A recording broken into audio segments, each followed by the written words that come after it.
Well, it's kind of crappy weather outside today, so let's go ahead and start working on the coil near plug setup on the Nova. Stick around.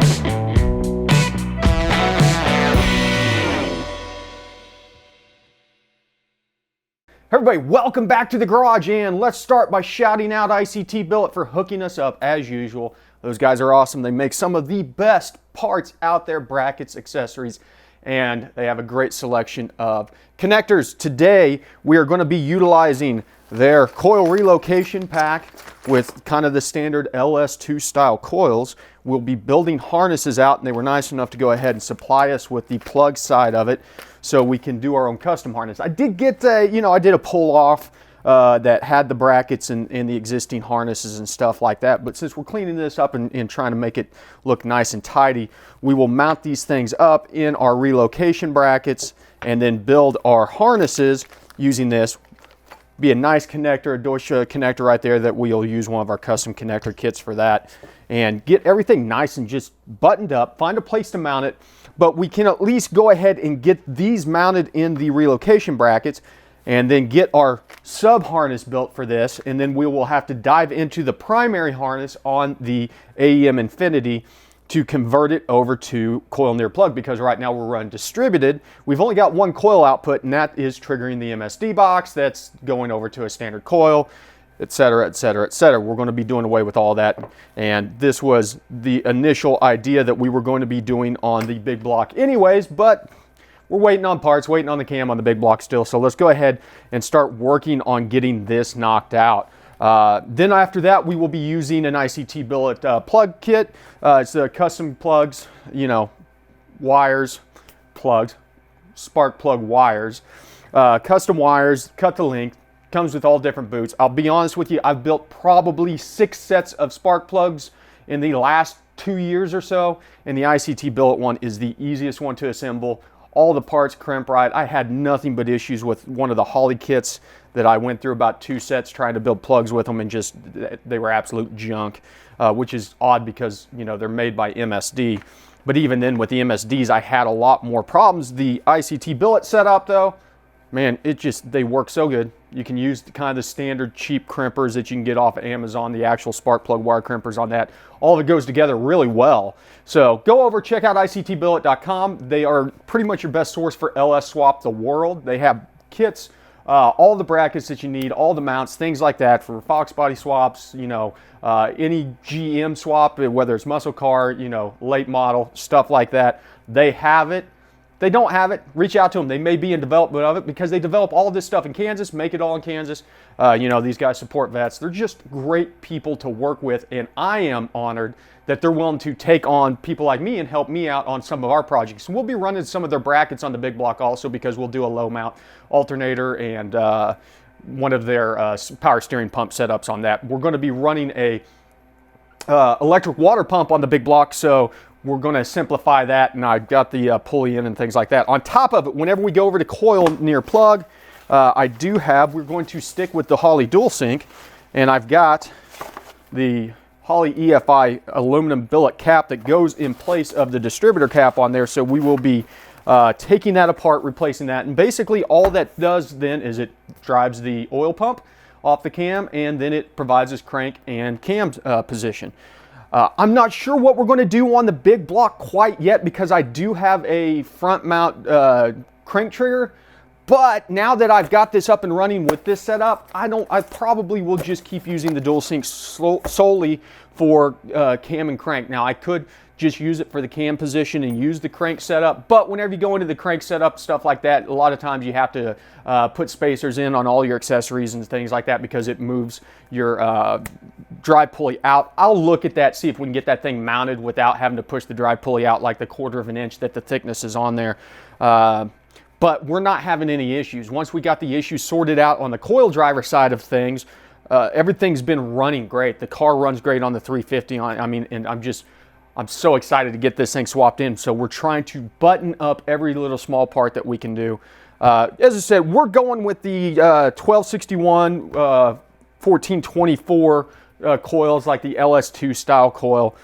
These things are great. They're going to work perfectly fine for the type of RPM that we're running. Whenever you need to consider going into a higher performance coil, as if you're going to be going in excess of maybe 7,000 or so. But these have enough capacitance in them at the RPMs that we will be running that we shouldn't have any issues with the spark starting to fall off.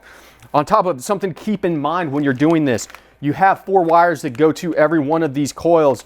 If you look at the connector on the back side of the harness that would normally be plugged into it, there's only 7 on there. That's because you have 4 trigger wires that actually trigger the spark on these.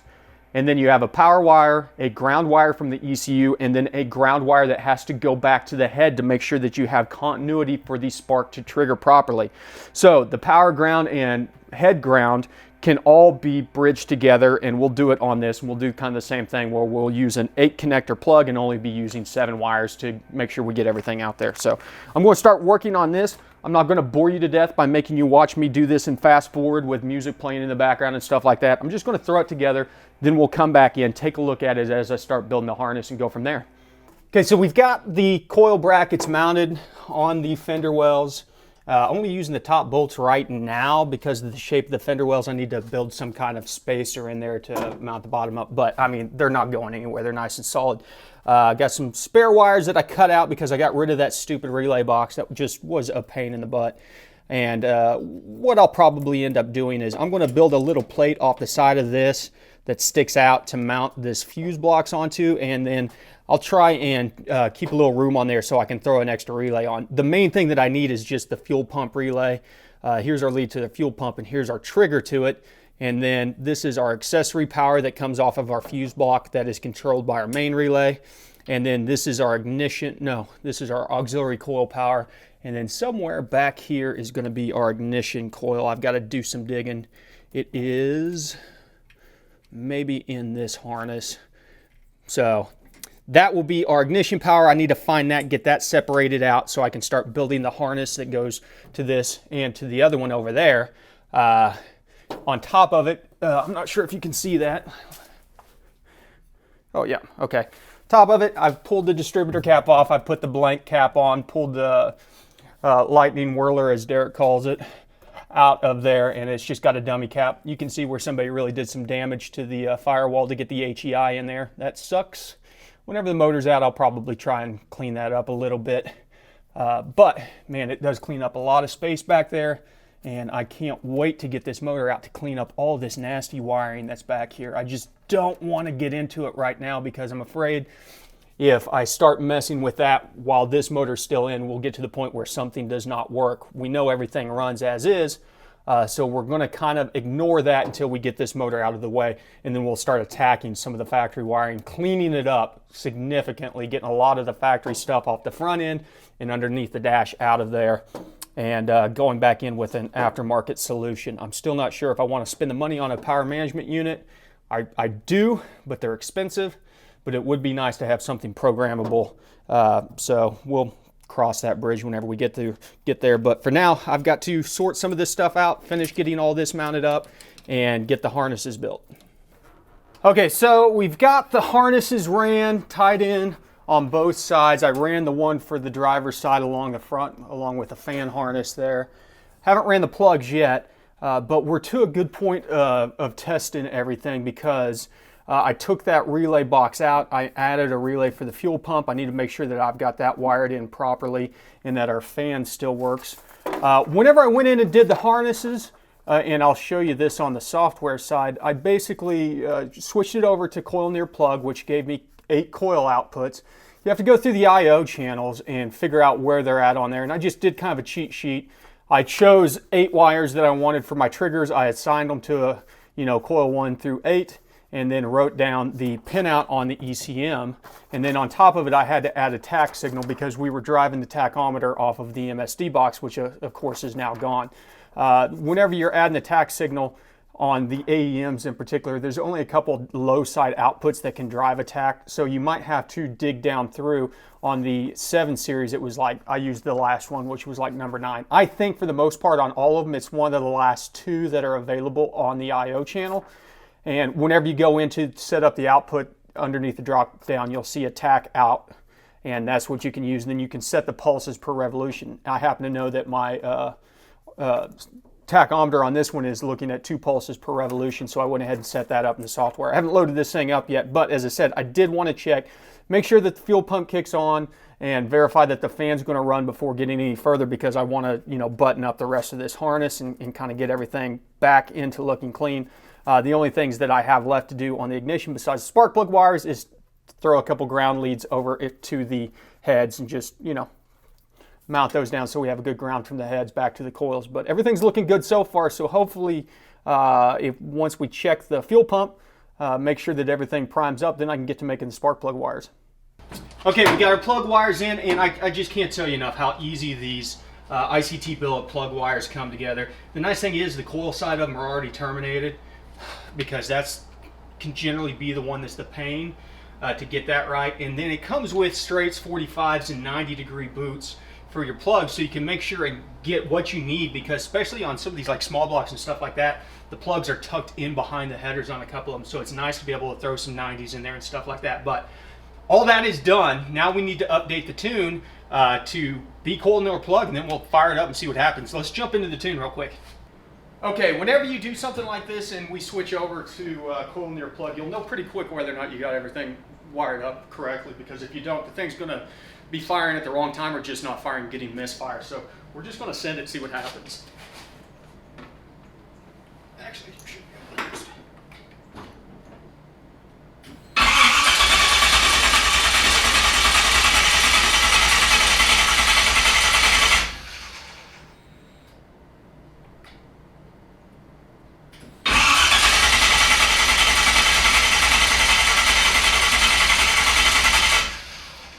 Okay, so we found what might be the issue. There's no way of telling until we actually crank this thing over, but there is a specific ground that they call out on the instruction manual for your coil ground signal back from the ECU. A lot of times that really doesn't matter as long as you've got good continuity on all of your grounds.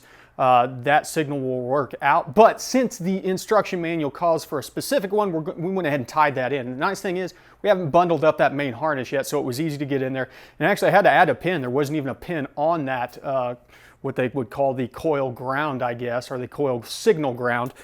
So I've thrown that in there. Let's see if it cranks now.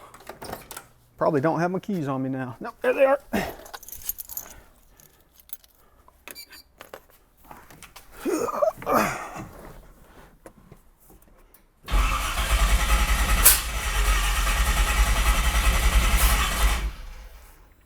See, that sounds like it's not firing in order properly.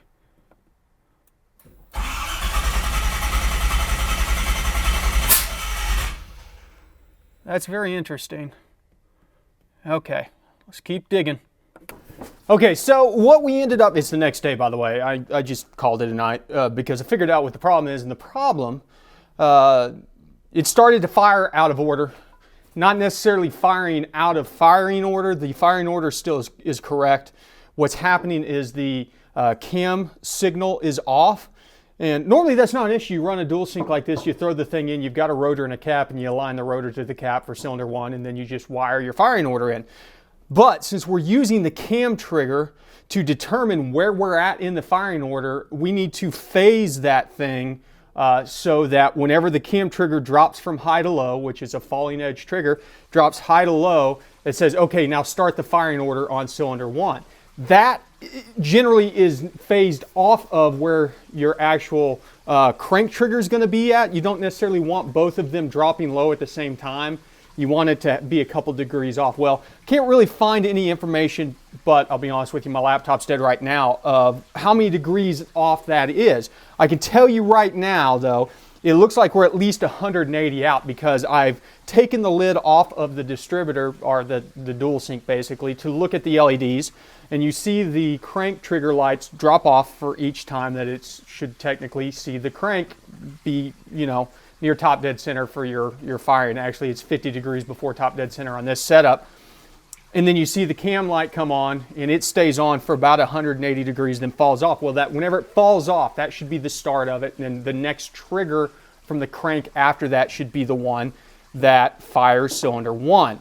What we need to do, and we can do this in the software on the AEM, there's actually a parameter in there called cam sync adjustment, and it's set to 0 right now because we didn't care about that beforehand running the distributor. Now we need to go in and get that as close to where static timing starts lining up. So I hooked up the timing light. The problem is neither of my timing lights like to fire just during cranking, so it's hard to see how far that is off whenever you're not getting a consistent flash on there. But I know it's not hitting on the tape. I think we're at least 180 degrees out on the cam trigger. So theoretically, we should be able to go into the cam sync adjustment, set that to 180 degrees, which will shift it 180 degrees. It's going to advance it. That doesn't mean that that's going to put us in the right zone. That could put us on the opposite of the compression stroke, and so we would still be 360 out on, for compression and lighting things off. But then we can advance it. If that gets our timing light dialed in where we're seeing it flash where it should be for cylinder 1, then we can go ahead and take it out to like 720 to take it another 360 out from the 180, somewhere around there. We're just going to have to play with it. Right now I got the laptop charging. I'm going to make some adjustments on it, then we'll see if we can get this thing to fire off. Okay, it's been quite the afternoon of troubleshooting this issue, but what it boils down to, and it's some picadillos in the software. So there's a cam sync adjustment and it maxes out at 120 degrees. You can use that to move the cam signal from 0 where it's set at and advance it up to 120.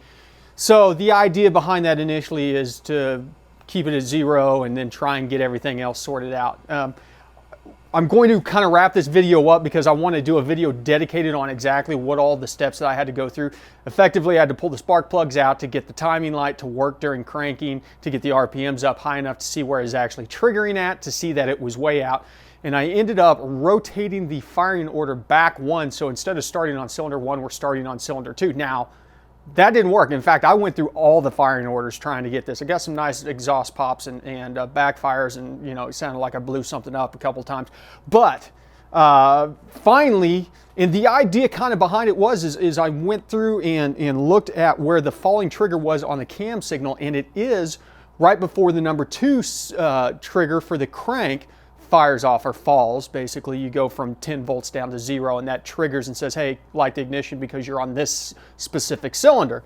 Really weird because I got it to run earlier, basically 180 degrees out, but it's because it was a weird mishmash of changing the firing order while also adjusting that cam sync parameter. So what I ended up doing was going back to 0 on the cam sync, and then rotating over, looking to see where the timing tape was at. Then I could max that thing out to 120. I was trying to go above 120 and did not realize that there was a hard limit at 120. The ECU software doesn't let you know that unless you go into the wizard, then it pops up and it's like, hey, bro, you got stupid numbers in here, fix that. Whenever I flipped it to 120, it would shift our tape over basically 120 degrees.